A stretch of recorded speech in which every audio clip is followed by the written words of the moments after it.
The first thing she did was laugh when I stepped onto her porch with my suitcase in one hand and a paper bag of groceries in the other. Not a soft laugh. Not a nervous laugh. It was the kind of laugh people use when they have already decided you are too weak for the storm they live inside. "You won't last a week living with me," she said, standing in the doorway with tired eyes, a faded blue sweater, and the kind of pride that looked more like pain than confidence. "Everyone leaves when they see what my life is really like." I looked past her into the small sunlit house, where dust floated in the afternoon air like tiny pieces of broken memory, and I made a decision right there that left her speechless. I placed my suitcase down, lifted the groceries, and said I was not there for a week. I was there for as long as it took. Before we go deeper into this story, if you believe in kindness, second chances, and the quiet strength of people who refuse to give up on each other, please like this video, share it with someone who needs hope, comment your thoughts below, and subscribe to Silent Dad Stories. Your support helps stories like this reach hearts that may be silently waiting for one reason to keep going. My name was Rowan Vale, and I was 46 years old when I first met Maribel Cross.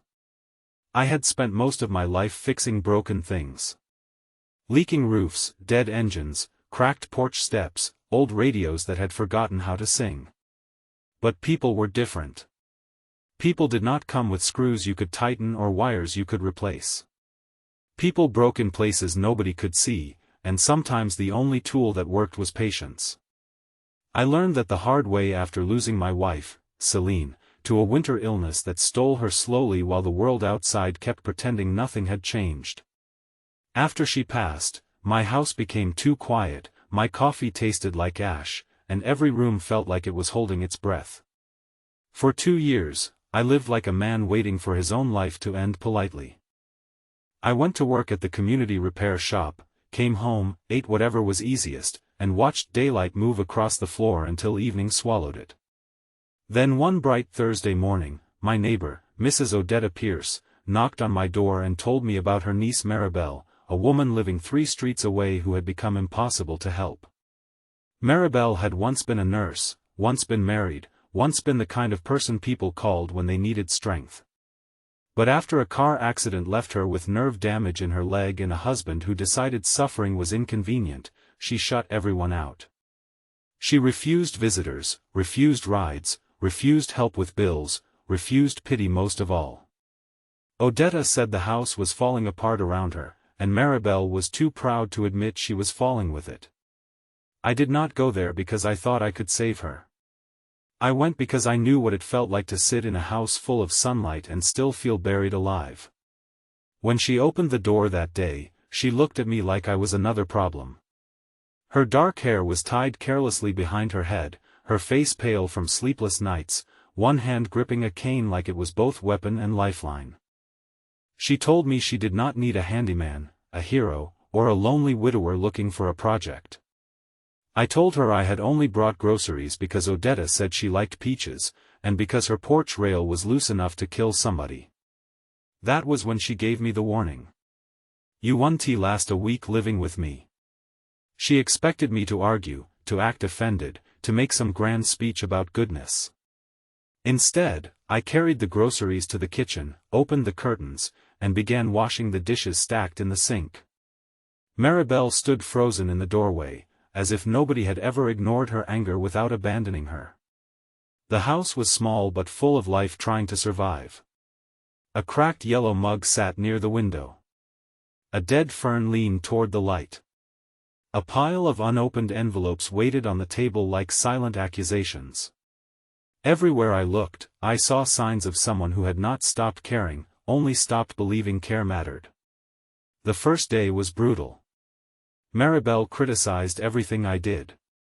The eggs were too soft. The floor cleaner smelled too strong. I placed the chair 2 inches away from where she liked it. When I fixed the porch rail, she said it looked crooked, though it did not. When I made soup, she said it needed salt, then refused to eat it until she thought I had left the room. But I noticed things. I noticed she never complained when pain shot through her leg, only when someone tried to notice it. I noticed she stared at the mailbox but would not open the bills. I noticed there was a locked bedroom at the end of the hall where dust had gathered beneath the door. By the third day, the neighborhood had begun talking. People saw my old truck outside her house from morning until evening and made assumptions. Some thought I had lost my mind.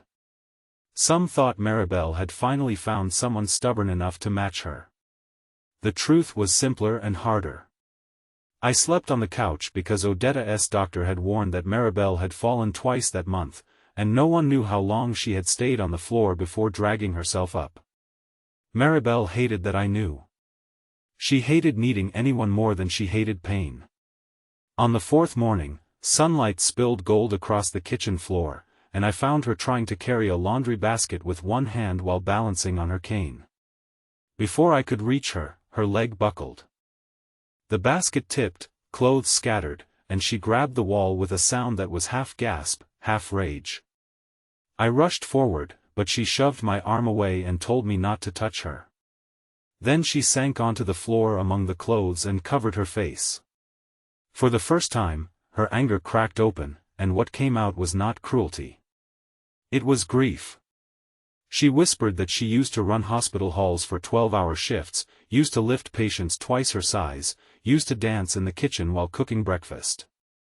Now she could not even carry her own laundry without becoming a burden. I sat on the floor across from her, not too close, not too far, and told her about Celine. I told her how my wife had once been able to light up a room just by entering it, and how near the end she needed help holding a spoon. I admitted that I had been terrified, not because helping her was hard, but because loving someone through helplessness made me feel helpless too. Maribel listened without looking at me. Outside, children rode bicycles past the window, laughing under a blue daytime sky, while inside that little kitchen two broken adults sat among fallen laundry and stopped pretending they were made of stone. Things changed slowly after that. Not beautifully at first, not like stories pretend. Maribel still snapped at me. I still burned toast. She still locked the back room. I still pretended not to hear her crying some afternoons. But she began eating at the table instead of alone in her room. She let me drive her to physical therapy, though she complained the whole way. She allowed me to build a ramp beside the porch steps after 3 separate arguments and 1 silent treatment that lasted nearly a day. And one morning, while I was repairing the kitchen drawer, she placed a cup of coffee beside me without saying a word. It was too bitter, but I drank every drop. The real test came on the 7th day. I woke early to make breakfast and found the couch neatly folded, my suitcase standing by the door, and Maribel sitting in the front room wearing the same faded blue sweater from the day I arrived. Her face was calm in a way that frightened me. She said the week was over. She said I had proven my point. She said I could go home now before I started resenting her like everyone else had. I understood then that her challenge had never been about my strength. It had been about her fear. She had been counting days like a prisoner waiting for the guard to leave. I looked at the suitcase, then at her. The morning light touched her face, showing every tired line, every battle she had hidden behind sharp words. I picked up the suitcase, and for 1 second I saw victory and heartbreak mix in her eyes. She thought she had been right. She thought I was leaving. Instead, I carried the suitcase down the hall, placed it in the little storage closet, and shut the door. Maribel stared at me as if I had spoken a language she had forgotten. I told her a week was not long enough to fix a porch, much less a life.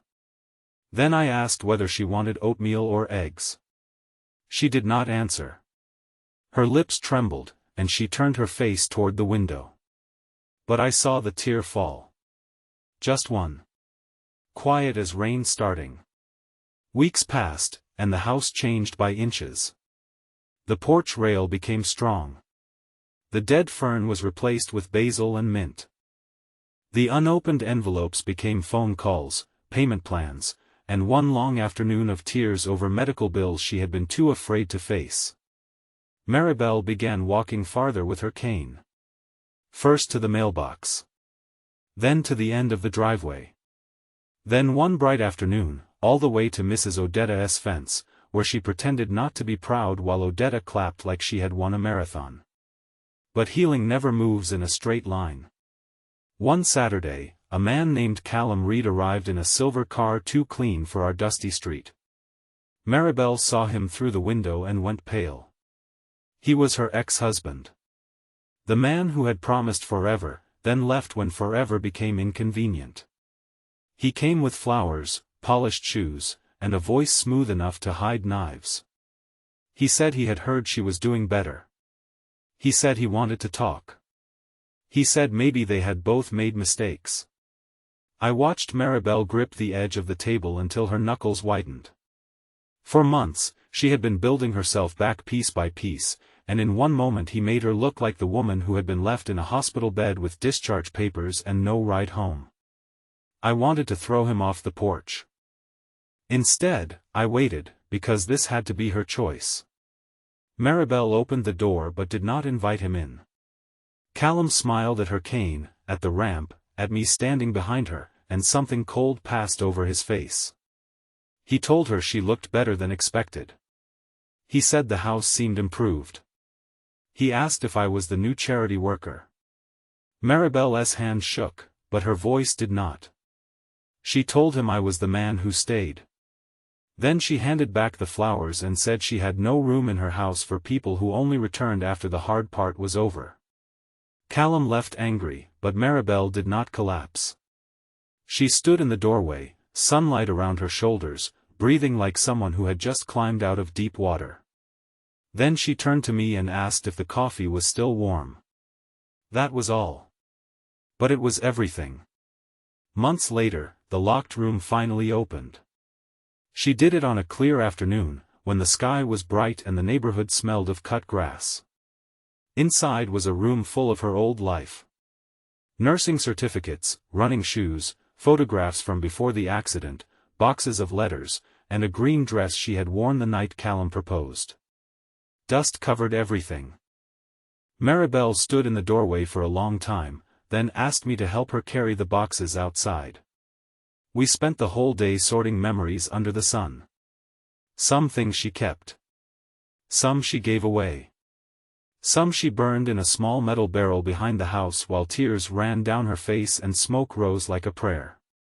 That evening, she found an old portable radio in one box and asked if I could fix it. I took it apart at the kitchen table while she watched. After an hour of cleaning contacts and adjusting wires, music crackled through the speaker. A soft old song filled the room. Maribel laughed, really laughed, and for the first time it sounded free. She leaned on her cane and swayed gently, not dancing the way she used to, maybe not the way she dreamed of, but dancing anyway. I stood and offered my hand. She rolled her eyes, called me ridiculous, and took it. We moved slowly across the kitchen in the warm light, two people held together by scars, patience, and a song that had survived dust and silence. In that moment, I understood something I wish I had known when Celine was dying. Love is not always fireworks or promises shouted under stars. Sometimes love is carrying groceries into a house where you are not wanted. Sometimes it is fixing a drawer, sitting on the floor, making coffee too early, staying through sharp words because you can hear the wound beneath them. Sometimes the bravest decision is not leaving when someone dares you to. Near the end of that year, Maribel walked without her cane for 12 steps across the porch. Odetta cried. I pretended I had dust in my eye. Maribel told us not to make a scene, but she was smiling so hard she could barely hide it. The porch that once felt like a warning now felt like a beginning. Neighbors stopped by with pies, flowers, small repairs they suddenly needed help with, and slowly Maribel became part of the world again. Not the woman she had been before. Someone different. Someone stronger in quieter ways. If this story touched your heart, please like this video, comment what part moved you most, share it with someone who needs a reminder that healing is possible, and subscribe to Silent Dad Stories. Sometimes your one small action helps a story reach someone sitting alone, wondering if anyone would ever stay. Special request: Comment I would stay if you believe broken hearts can still become homes for kindness. 1 year after the day she told me I would not last a week, Maribel and I sat on that same porch in the middle of a golden afternoon. The basil plant was thriving. The ramp was sturdy. The house smelled of peach pie cooling in the kitchen. She looked at me with soft eyes and said she still did not understand why I stayed. I looked at the street, at the sunlight, at the woman who had once mistaken fear for strength, and I told her the truth. I stayed because someone once stayed for me when I was impossible to love. Maribel reached across the space between our chairs and took my hand. No dramatic music played. No crowd applauded. The world did not stop. But in that quiet daytime moment, with warmth on our faces and peace settling over the porch like a blessing, I knew we had both finally come home.